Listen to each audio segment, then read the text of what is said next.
Yeah, if there's a couple more to come, we can wait another minute.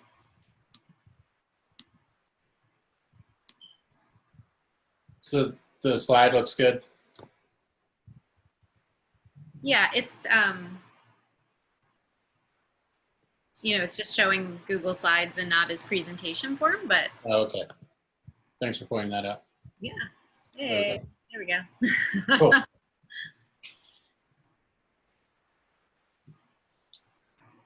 And then Justin, can you still see chat, or do you want me to keep an eye on that? If you can keep your eye on it, that'd be great because I'm not seeing it. Yep, I can do that. Awesome. Cool. And then I'll just work the slides. Yeah.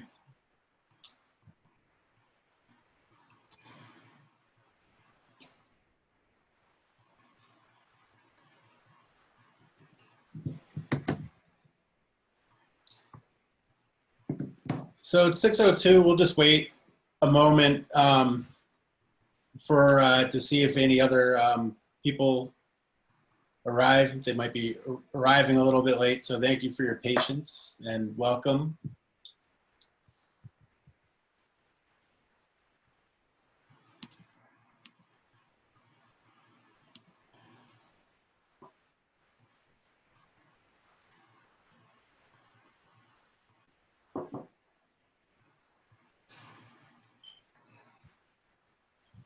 If you have any questions throughout the talk tonight, please feel free to use the chat box and we'll keep our eyes on that. And there's going to be some moments throughout the presentation where you can feel free to ask questions. This isn't a sit and wait till we're done kind of interaction. So if you have questions that pop up and you see an opportunity, we'll stop in the action. Please feel free. Do they have the ability to unmute themselves? Yes, we do, Justin. Okay, great. Thank you for confirming, Charles. You're welcome. You could always mute me from your end permanently if you really want to. Never. We're both, I mean, I know me, I'm used to Google Meet and I've never presented. Today was the first time presenting on Zoom. I mean, I've been to a lot of Zoom meetings in the last handful of months, but so it's a little different, a little new to me. So Yeah.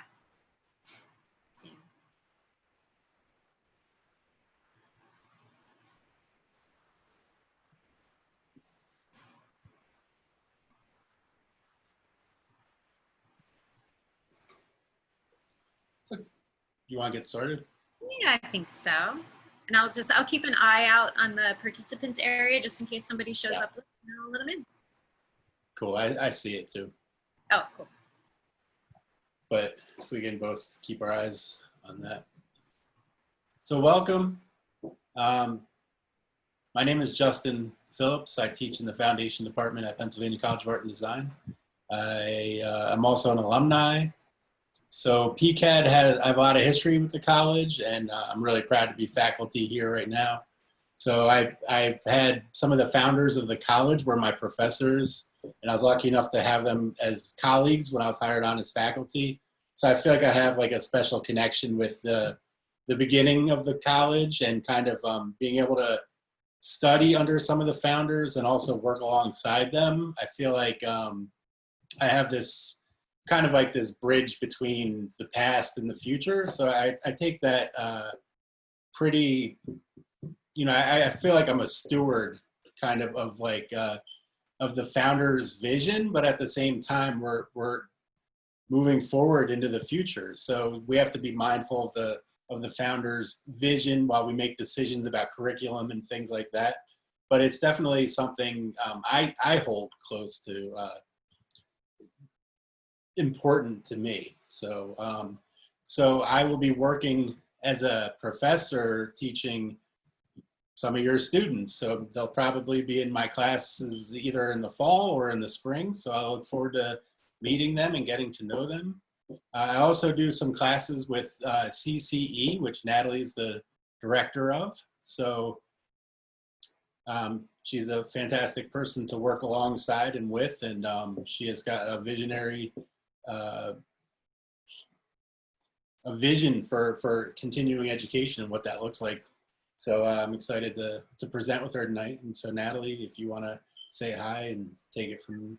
Oh, that was sweet. Thank you, Justin. And I so enjoy working with you too.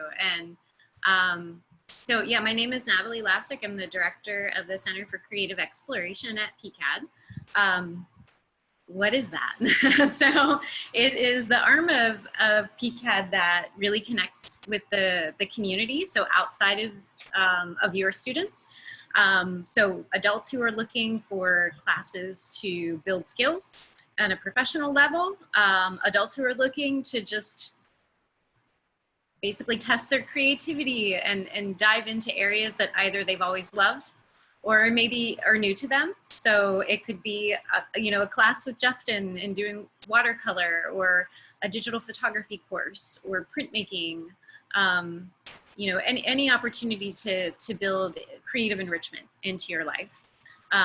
We also do coursework for what we consider our pre-college students. So those are students in grades 9 through 12. So they can get a taste of what it's like coming to a college like PCA&D. They can use our classes to expand their portfolios, and yeah, get a jump start on college by earning a little bit of college credit prior to entering school. And I also do coursework for students in grades 1 through 8. Those are our young artists, and they come from all over Lancaster County, and in the summer that even extends to the counties that are close by. And in this moment in time, since now we have a whole arm of our program that is doing youth work online, I'm additionally getting students from Maryland, from Texas, from Virginia, from California, and it's really great to be interacting with students outside of our Lancaster community as well. And if any of you were here early on when Jessica started the meeting, she did mention that I used to be the director of admissions, admissions marketing at the college before moving into the Center for Creative Exploration. But prior to that, I was a teacher in the Center for Creative Exploration. So I've been with PCA&D kind of like Justin for a really long time. And I got to meet a lot of those founders and work alongside them in a little bit different capacity than being a student, but being a colleague in introducing students to PCA&D and getting them into our community to learn more about us. And so it's been an interesting journey, and I've been alongside parents for many years doing this transitional moment, but I'm really excited to be in this moment with all of you because my background is as an artist as well. So my BFA is in weaving and fibers. I was an art teacher for a long time, a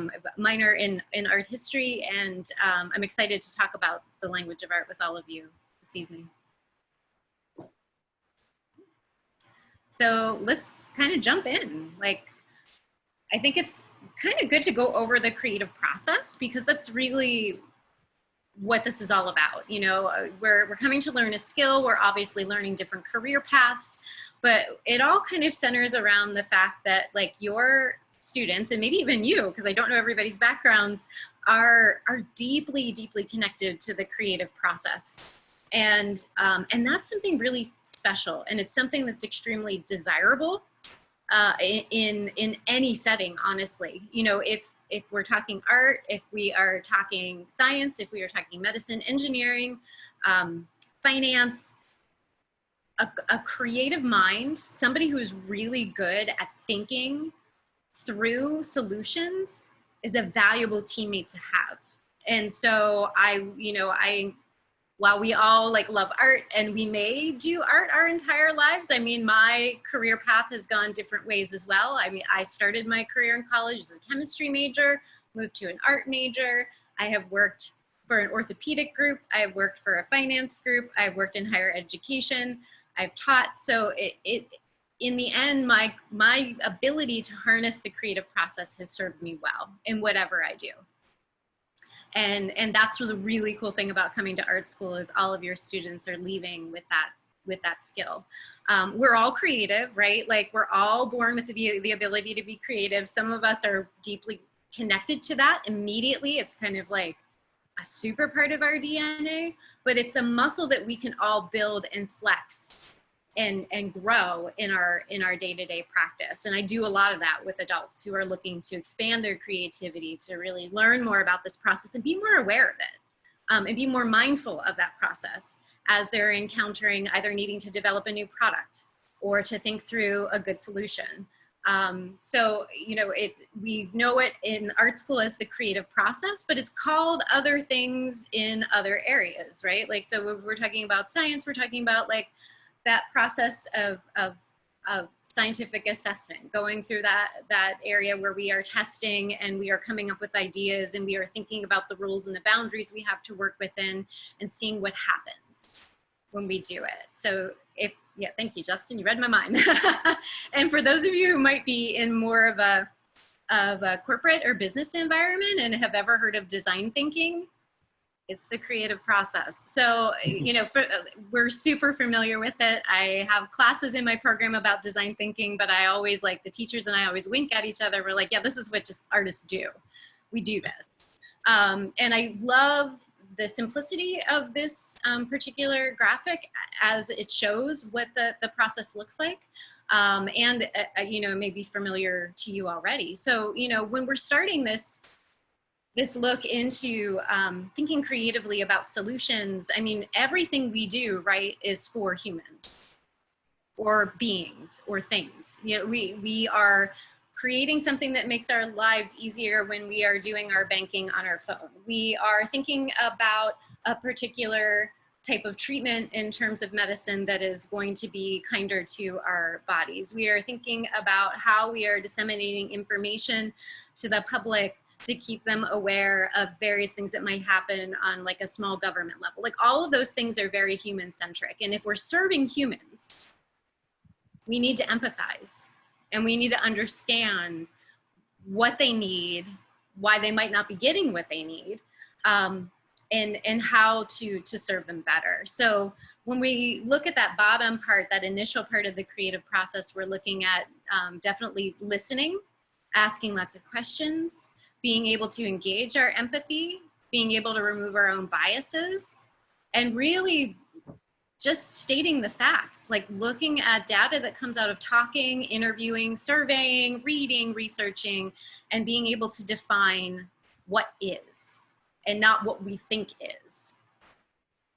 That's sometimes hard to do, and art school is really good at sort of helping that part of the process.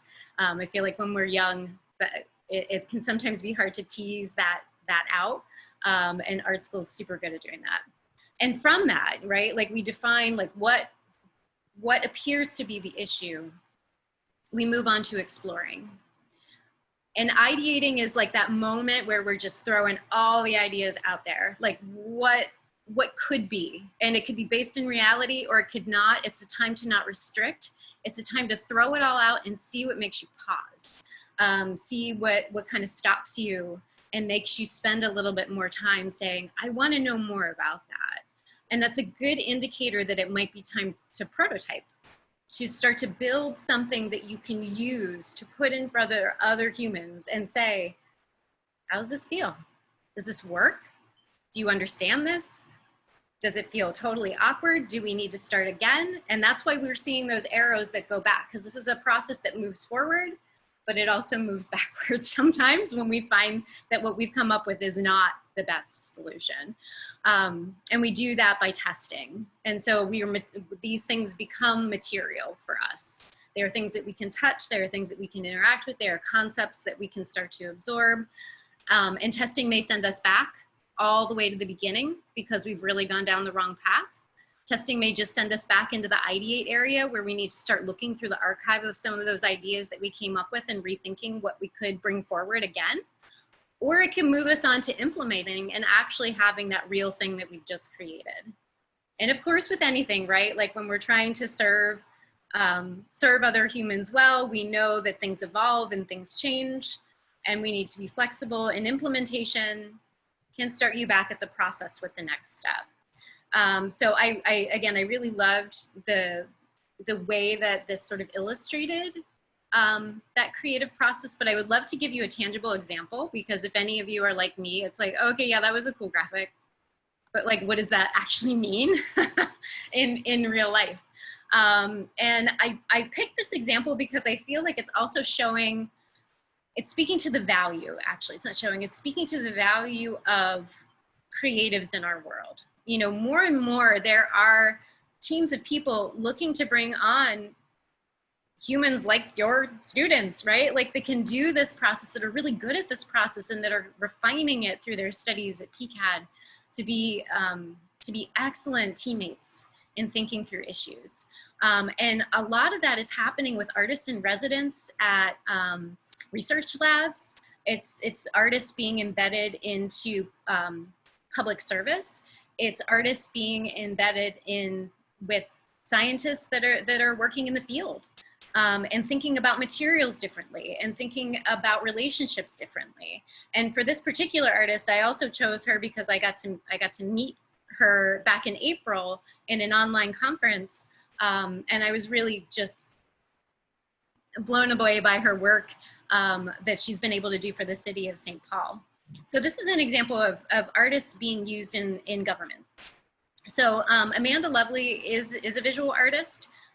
She has been working, she's actually about to transition out, but working for St. Paul, Minnesota with their city at the top level of most discussions, because that's really where we're best suited, not at the end. And that often happens, right? Like, oh, we have this building, we have this thing, and then we'll bring an artist in at the end. And what St. Paul and other places are starting to learn, and they're doing it right, is like the artist needs to be in there at the top conversations with everybody from the initial problem that comes to light.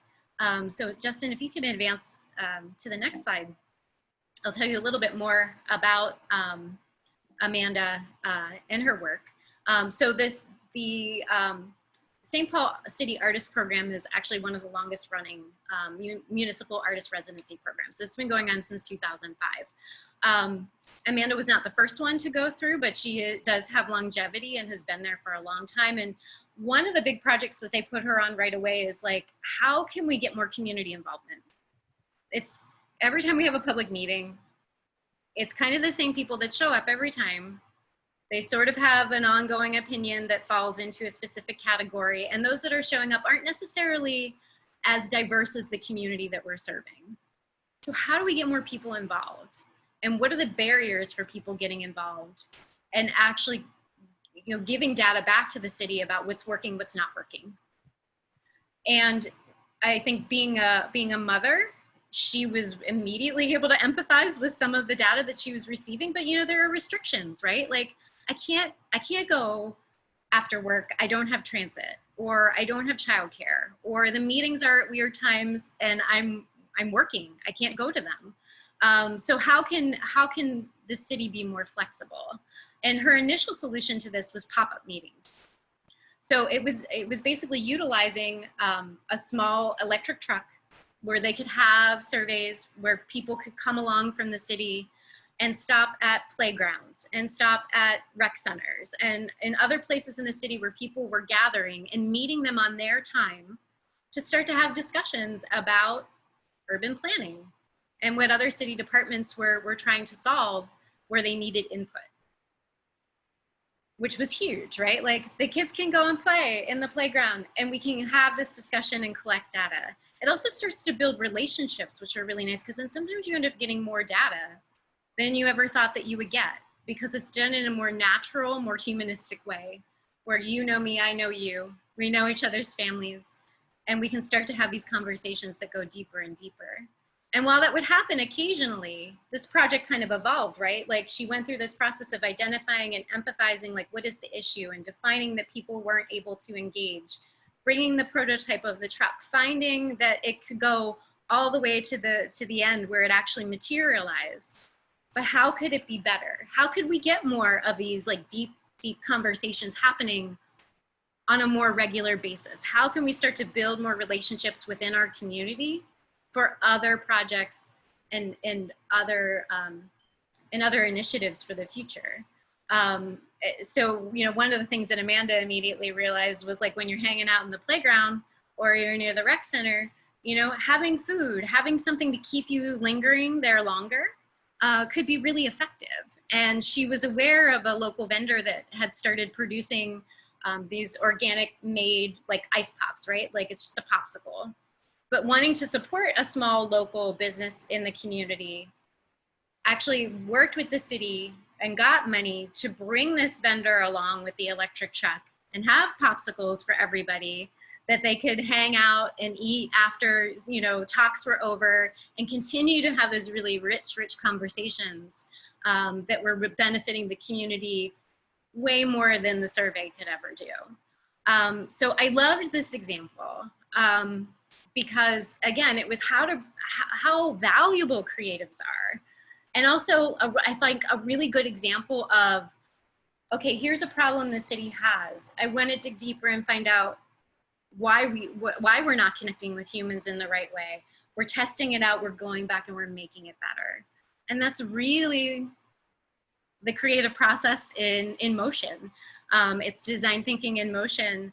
And I think it's really quite brilliant.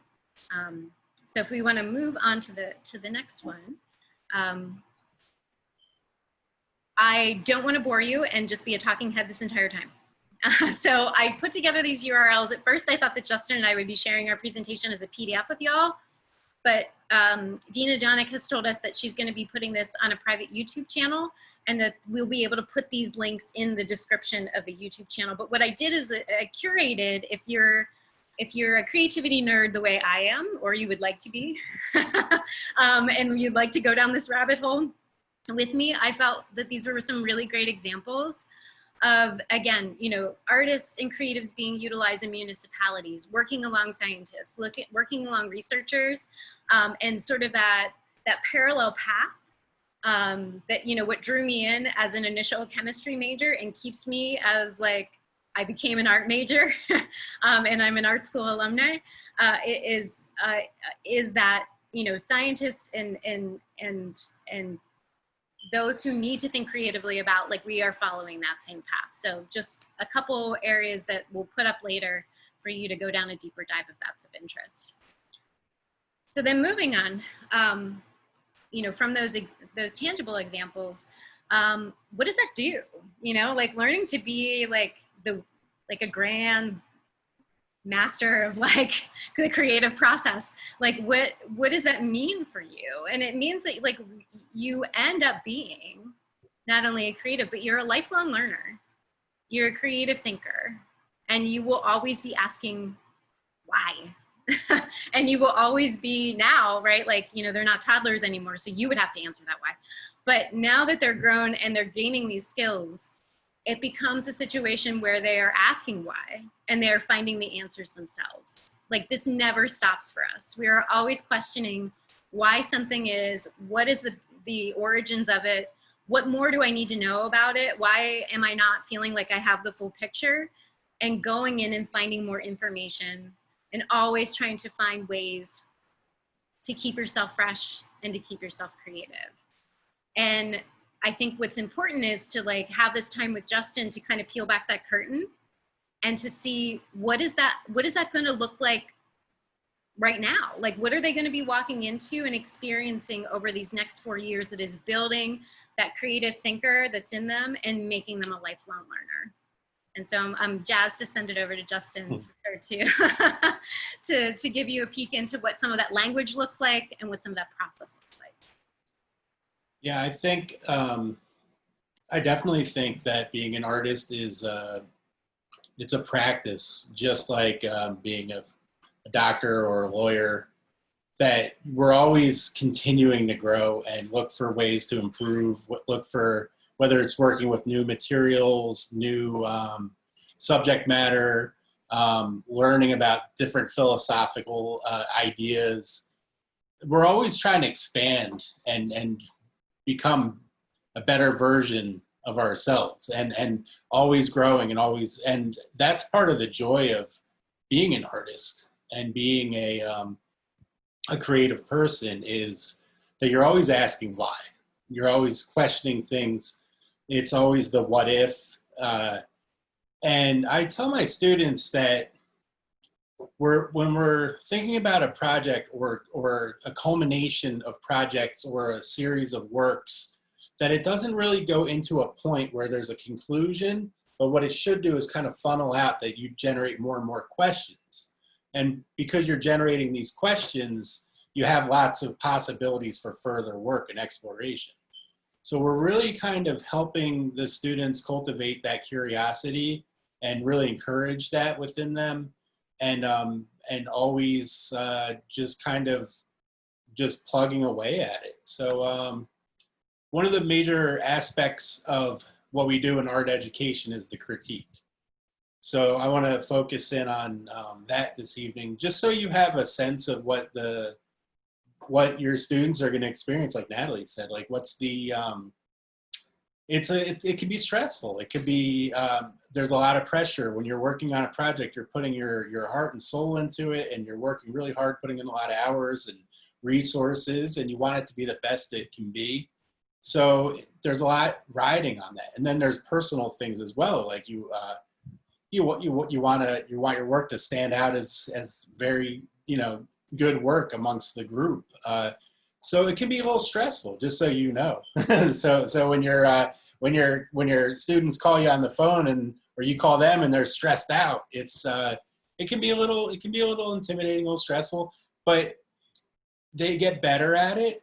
And in the foundation year where I teach, we've really helped them learn how to become really good at critiquing things and how to take criticism and build from that we're not just being defensive or feeling like it's a personal assessment. So what I like to do with my students is really kind of cultivate the environment of support, and that's amongst all the students also, that we're there for constructive criticism. We're there to uplift each other and help each other grow as artists. So I often tell the students, like, take time when you are in a critique and you don't quite know what to say. It's okay to take a moment and find your words.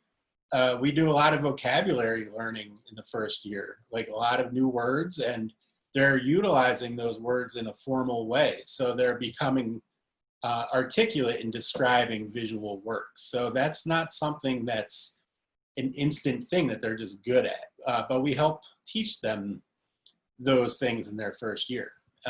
And so some of the major components of art education is the critique, or detailed analysis and assessment of student or artist's work. So there's a variety of different kinds of critiques, and we use them for different reasons, for different assignments. There's individual critiques, group critiques, written critiques, verbal critique. Sometimes I'll do individual critiques. If a student seems like they're at a point in the semester where they need individual attention, I will do individual critiques. If it's something that I think it'll benefit the group to have a group critique, then we'll do group critiques. So there's in-progress critiques. So I will look at work as they're creating it and evaluate their technique and what they're doing, so I can help coach them along and teach them technique and things like that. So it's a lot of the students in my classes do pretty well grade-wise because there's a lot of coaching along the way. So there's a lot of checkpoints that they kind of have to go through in order to see a project to fruition, that it's not an instant, I give them an assignment and they go home and do it and come back the next day. Some of our assignments can take 4 classes. So there's different steps of idea generation, coming up with their initial work, their initial drawings and ideas, submitting thumbnail, compositional idea sketches. Then they start to work on the project. And then there's also different stop points throughout there that I see the work. So seldom, like if a student's going down the street, they might veer off a little bit and I'll be like, let's go back this way. And not that I give them the answers, but I can kind of help guide them along. So some of the themes that are often discussed in critique could be things like technical aspects of the work. So this is a large scale painting that we do in 2D Design 2 in the spring, and it's a broken color self-portrait where it's very design oriented. They work with a lot of shape orientation, design pattern, color relationships, warm and cool colors working in conjunction with each other. So there's a lot of like layering of paint. There's a lot of design work that goes into this on the computer, like before they actually get to the point where they start to produce this with the paint. So this is 30 by 40 inches, and it's large scale, and it's a lot of work. It's labor intensive. But the things that we'll talk about and critique are things like paint application, the color use, the different technique, different shades, different color intensities, contrast, how those things are working. So we talk about efforts and the amount of work that goes into creating a work of art. So other things that we talk about is, does the finished work meet the assignment's main goals or objectives? And how is the work perceived and visually read by the viewer? And this gives the students an opportunity to share their viewing experience with their classmates. So this is an example of a project, a pattern project we do in 2D Design 1 in the fall. And they work with grayscale. And the conceptual prompt of this assignment is to create a continuous pattern which explores the idea of ascending and descending, or ascending and descending within the same image.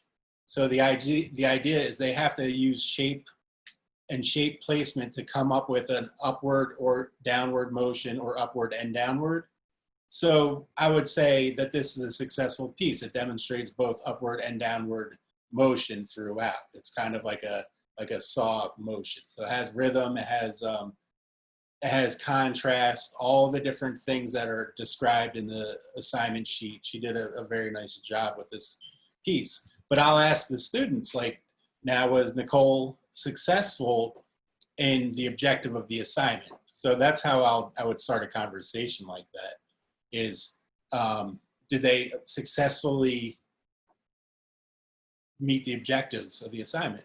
And like I was saying earlier, very rarely do they get through those checkpoints in a process where they're steering off the path, because I see their initial designs. I help guide them through that process, but it's the process. It's going through the process, learning it, and really learning about time management, material, effort, how much effort and energy goes into stuff. And that's one of the big takeaways from foundation years. They learn a lot about just kind of planning and really thinking critically about how to approach producing something. What's the process? How long is it going to take?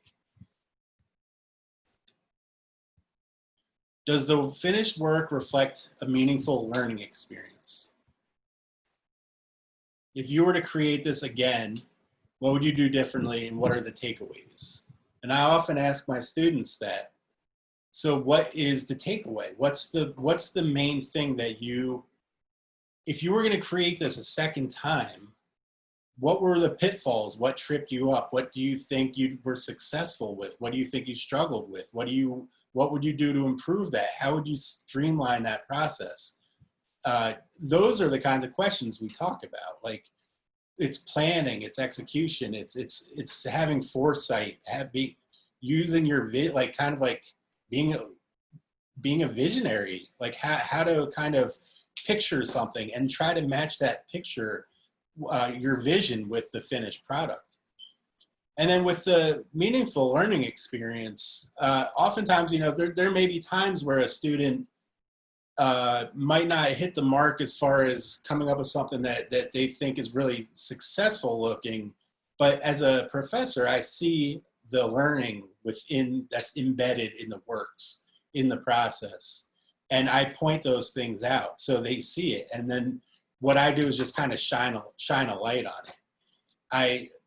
They do the work, but I help them focus in on the aspects of it that are very successful, so they can use that kind of awareness that they have and really kind of build from there.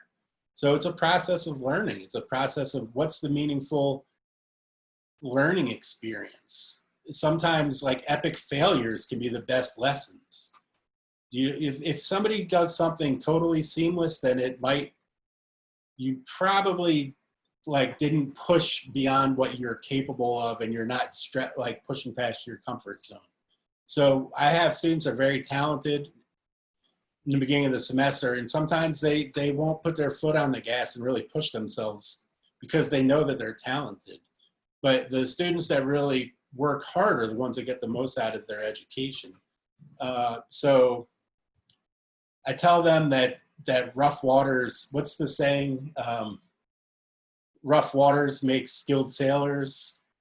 It's like you can't sit in a bay in a boat and not go anywhere and become an expert sailor. You have to go out there and experience some choppy water and go through that process and get your feet wet a little bit in order to really grow as an artist.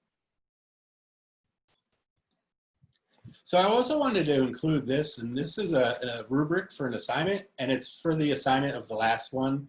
That was a physical texture self-portrait. And I wanted to just kind of shine a little bit of a light on how I grade things. So I believe in transparency. I believe in learning. Learning shouldn't be cloaked in mystery and opacity, that we should be able to talk to the students, explain the expectations, what makes something successful, what makes it, what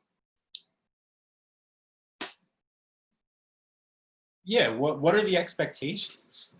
So what I do is this is the grading rubric, and I show them prior to the assignment so they know what they're doing, what they're getting into. It's part of the assignment sheet. But I break down the grading in 4 different aspects, and there's 4 different grades that are applied, and that's preliminary work, the concept, and design. So that's all the initial work that goes into the planning of the assignment.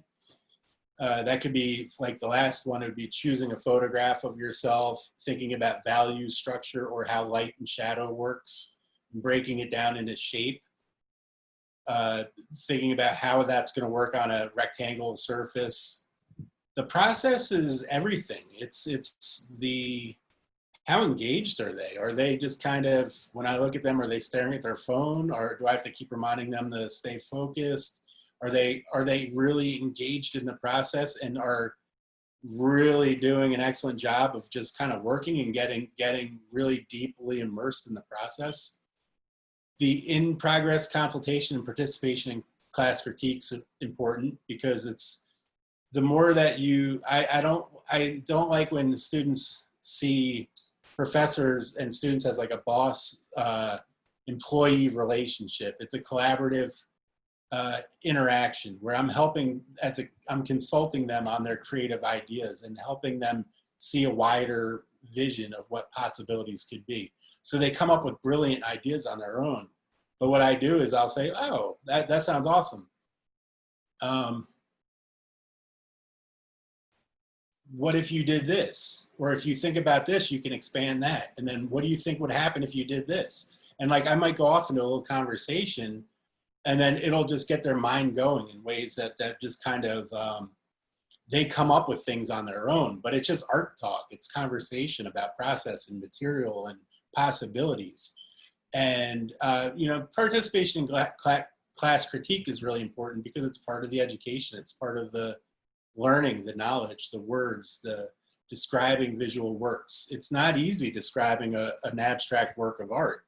You have to really search for words. You have to describe things, and you have to visually run me through it. And you just kind of keep kind of coaching them through it. And they do amazing. After a while, they get very good, and it doesn't take very long.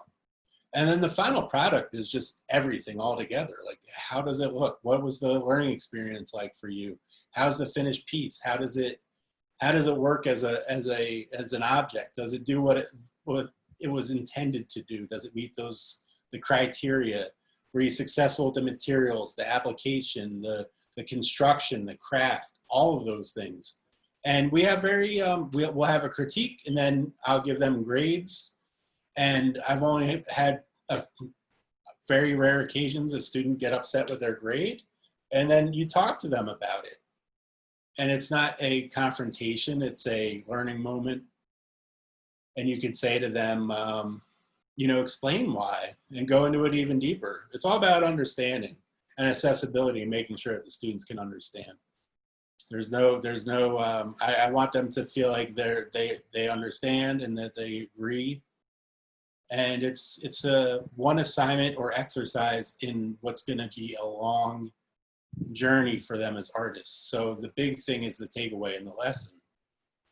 So I just wanted to share that with you all, just to kind of give you a glimpse. If you're, you know, a month from now, your student's like, I have to do this portrait where I'm going to glue down a bunch of soda can tabs and it's driving me nuts. But you could be like, I know that assignment. I've seen it before. But it's just a way for you to kind of get an understanding of what the next 4 years is going to be like. It's going to be awesome. But critique is part of it, and it's part of the education and the learning. So, oh, and here's the second part of the rubric. And I just want to emphasize the second sentence, write down critique comments for future reference.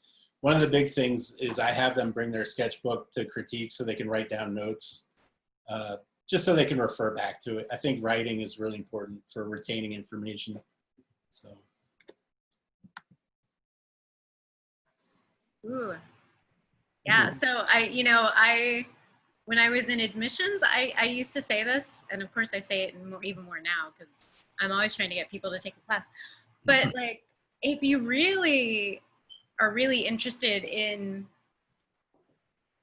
experiencing or having that moment to find even more relatability to what is going to be happening through this 4-year studio experience, I recommend taking an art class, you know, and it doesn't have to be long and it doesn't have to be, you know, intense, but I think it's an awesome way to start to create that connectivity.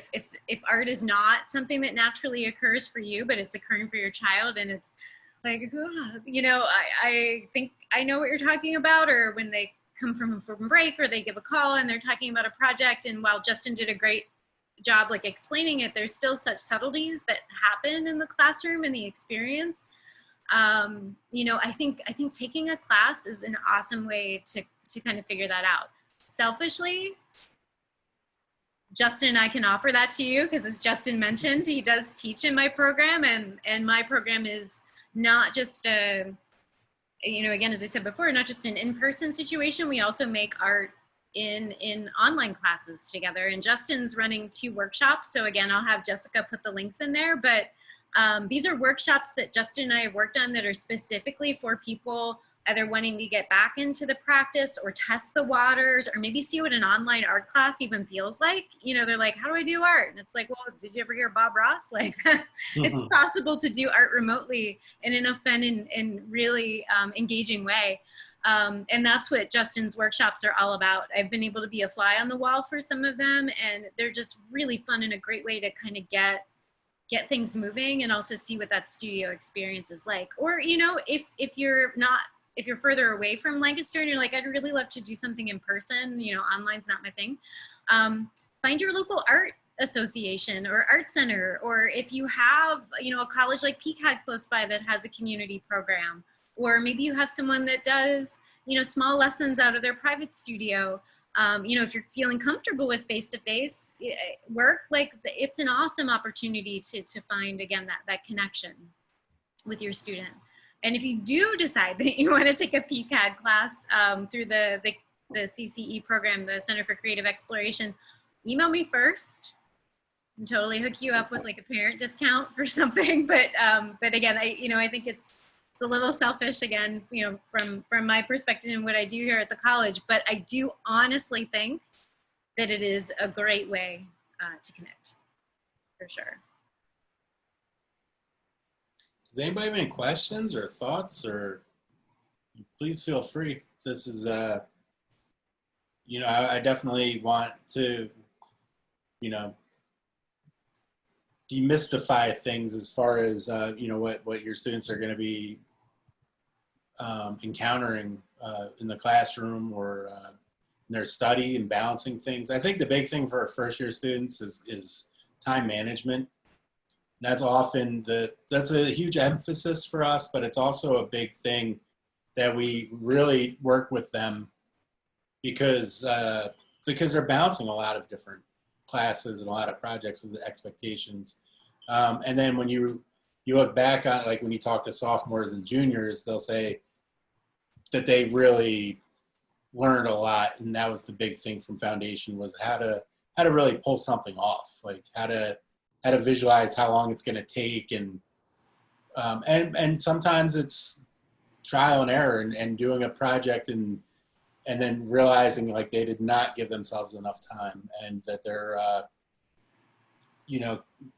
running out of gas at the finish line. But they get it done and they learn a lesson from it. So that's the big thing. And I think that they will tell you that in the coming weeks, like, I'm just trying to balance my schedule and balance these projects, and this is due tomorrow, and then this due the next day, and it's about prioritizing, but they learn a lot about time management and getting things done. So. Absolutely. I know my first year in art school, to your point, Justin, like going through it, it's like, oh my gosh. This is so much. And so it seems like really, really intense at the time. But looking back, I think every art student's like, man, foundation year was so important and so good. Ooh, we actually have one question in the chat about suggestions regarding time management. I think it's about being able to put it to practice. I think the faculty are really good at modeling what that looks like in terms of assignments. And Justin, have you seen other like good suggestions? I think that the faculty is really mindful that that's one of the big things that we need to work with them on. And so we make a really big effort to help coach them along with that. And any suggestions regarding time management? For me, it's getting them to think about, like, we really tell them, like, you need a daily planner, you need to start like keeping tabs on things and keeping a schedule. So one thing that I think works, if we're able to get them thinking in this way, is if they see time as like, okay, I have all these things that I need to do and I don't have time to do it. But if they do time blocks, so I'm a big advocate of this. So like I do weekly planning, daily planning. So I'll plan my week out and I'll identify time blocks that are open for me. So when they feel like they're kind of like they don't have time for social stuff or for friends, if they're able to construct their schedule in ways that they can identify 2-hour block here, a 3-hour block there, where they can get in time to play video games, hang out with their friends, then they don't see it as much as a task that's a lot of stuff, like a big mountain, but they can see those moments or those opportunities and blocks that they can cut loose and relax and have some fun. I think that's a way to kind of go about it. And I always tell them that you have to just pace yourself, and everything that we do, I tell them all the time, you can't eat an elephant with one bite. You have to do small bites every day. You have to work at it every day. You can't do everything all at once. So if you put it off to the last minute, it's going to bite you in the butt.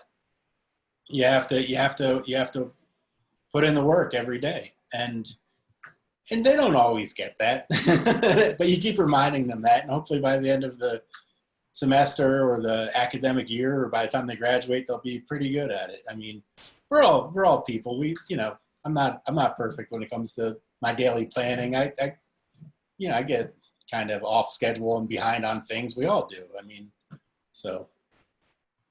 Yeah, I agree. Identifying blocks, taking it in small bites is good. And I feel like as I progressed through school, I just got better at realizing what I needed to plan by working backwards. So like if it was due on this day, how can I start to go back in time and think about how much time I'm going to need to actually finish that thing? It's hard. I think it's harder foundation year. And then once you get even just through the first semester, it's like, yes, oh, okay. Absolutely. I see how this is going down. For a perfect example, there's definitely, they second semester, they definitely have a much better handle on that. They devour projects come January. Totally. There's another question in chat, Justin, maybe you can respond to, is about needing to know how to work the camera before that first class. For digital imaging, they'll teach. I've never taught digital imaging, but from what I gather, everything they break it down into the basics, and yeah, that they really treat it like an entry level kind of experience of a lens-based media. So they work with they learn all about software, editing software, Photoshop, and so from what I gather, no, I mean, I think playing around, maybe, I'm sure the camera, if you type in YouTube, they might have a tutorial about certain features if your student wants to get a head start on learning the different features. I'm sure that there's a tutorial somewhere that they can watch that's probably 10 minutes or 15 minutes. That's always a good idea. Of course, you're welcome. Yeah. I always felt like they also encouraged, and maybe it would be in the supply list, to bring the manual on the first day of class, so just in case there are any like small nuances that the faculty member might not be as familiar with that camera, or we just need to look up something. I feel like I could echo what Justin said, just from working with freshmen for so long, is there's a lot that's covered immediately.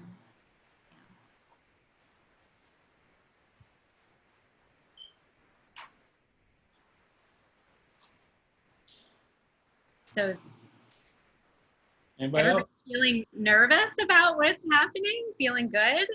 It's exciting. It's a weird time. There's like a lot of different emotions.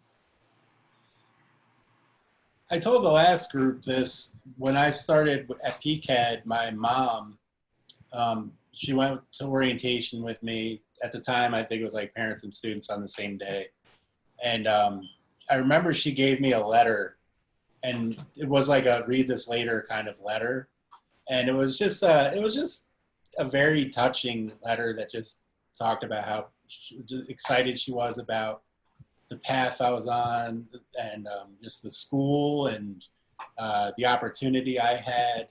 And it was very meaningful, and it meant a lot to me at the time, but it's something even 20 odd years later that I still, this time of year, I think about that too. I get it's just the energy in the air of starting a new year and meeting new students, just reminds me of that excitement and all the butterflies and good nerves that come with starting school. Like, what are your professors going to be like? Like, who are my friends going to be? All those kinds of things. It's a really exciting time. So I think something like that really put wind in my sail. And I think that those kinds of gestures are really meaningful and become even more meaningful as life goes on. So that's something just from my personal life and experience of starting college at PCA&D. So. Yeah, I don't. What's that? Someone commenting, or did my mic get funky? I think my mic got funky. I don't think we had talked about it in the last session, Justin, but just to share, so one of my experiences. So my mother was an artist, but my dad was not. And I found him to be really questioning, like, what were all these crazy supplies that I had to buy as a freshman? And not just paint and stuff. Like, I had a sculpture class. I had to buy like blue insulation foam that you normally put on the side of houses. And he was like, what is happening? And I would just say, like, that'll happen. Sometimes there's like weird requests, and it's okay. Like, be prepared for them. So like Justin said, like, I'm making a giant portrait out of like tabs from cans. Like, yeah, that can happen. So just be prepared. Can you ask all your work friends to save their bottle caps for me? You might get a question like that. Exactly. Well, it's an exciting time, and I could put my email address in the chat. If you have questions, you can feel free to actually.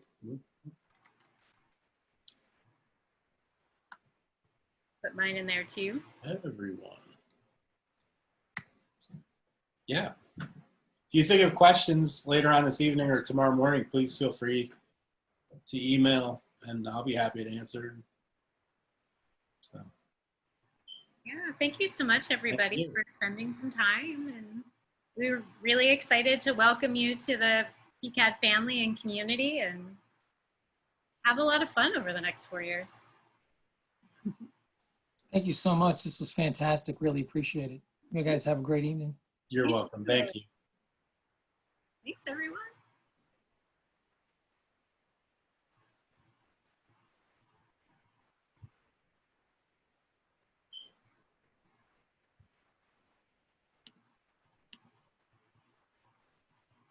Thank you.